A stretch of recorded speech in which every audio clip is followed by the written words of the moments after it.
Hey bees, I'm Marie from Humblebee and Me, and today we are doing another 5 common questions video. This one is all about scrubs. Question number 1 is one that I hear a lot, and it is, can I use a different exfoliant than the one called for in this formulation? As with many things, the answer is kind of a it depends, with a few key points you want to make sure you are considering. Key point number 1 is how abrasive the exfoliant is. So if you are looking to replace something quite mildly abrasive, like a fine clay, with something very abrasive, like sugar, that might be a bit too much, especially if it is for use on the face. Consideration number 2 is solubility. If the original formulation contains water and uses an insoluble exfoliant, so something like pumice, you can't replace the pumice with something water soluble like sugar or salt, or it's going to dissolve into the water in the formulation and you won't have a scrub at all. So make sure when you are choosing a replacement exfoliant that you're not going to have it dissolve into the base of your scrub. And then consideration number 3 is the mess factor. When you use something like sugar or salt as an exfoliant, they dissolve into water. So if you're using a reasonably fine-grained sugar or salt, a few minutes after you've massaged it into your skin, it's not going to be noticeably anywhere in the tub. You won't be sort of sitting on any crunchy bits. Larger grain salt will definitely do this, but if it's sort of just table salt, it will just dissolve readily into the water, and then when you drain the tub, it rinses right down. However, if you replace sugar or salt with something insoluble like, say, coffee grounds, especially in larger amounts, that can make a big mess in your tub because it's not going to dissolve and can leave kind of brown specks all over. So another thing to consider. Question number 2 is, can I use this scrub on my face?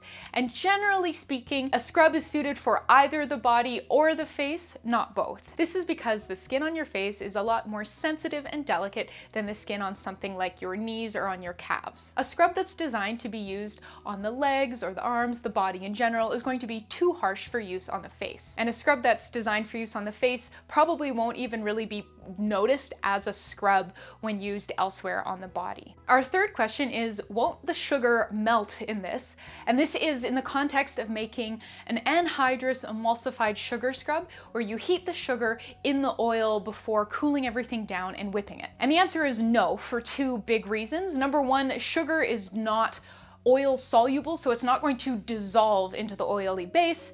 And then reason number 2 is the melting point for sugar is 186 degrees Celsius. And when we are melting oils in a water bath, we don't get anywhere close to 186 degrees Celsius because the water bath caps that maximum heat at 100 degrees Celsius. So no, heating sugar in a base of oils will not cause the sugar to melt. Question number 4 is, why is there an emulsifier in this scrub when it doesn't contain any water?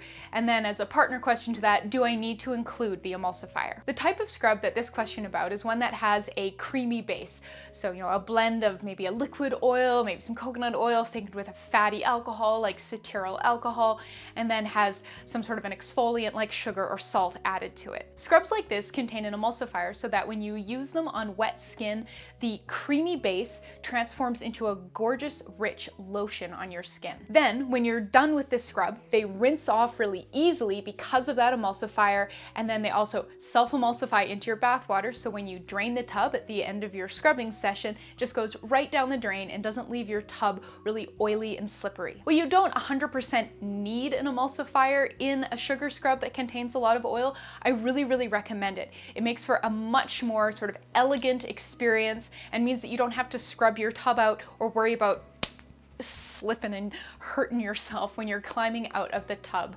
afterwards. In the past, I've shared a variety of different emulsified scrub formulations using different emulsifiers. If you're looking at a formulation of mine and it doesn't use an emulsifier that you have, check out some of my other formulations.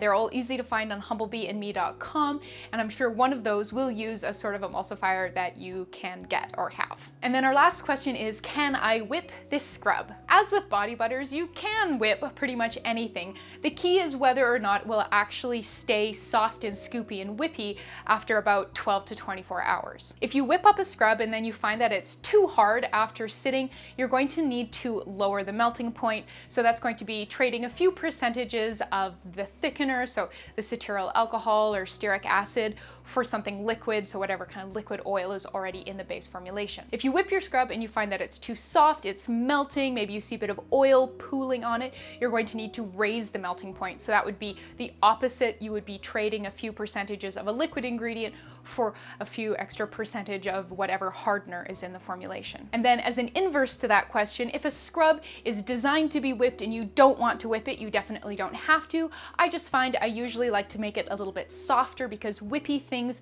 do melt more readily. So it's nice to make it a little bit softer. So again, lowering the hardener and raising a liquid ingredient by a few percentage points so that you end up with something that you can scoop into and use really just nicely. All right, that has been 5 common questions about scrubs. I hope you enjoyed this video. Please make sure you're referring to the description box below. I will include some links to some helpful FAQs and some formulations for different scrubs that you might love.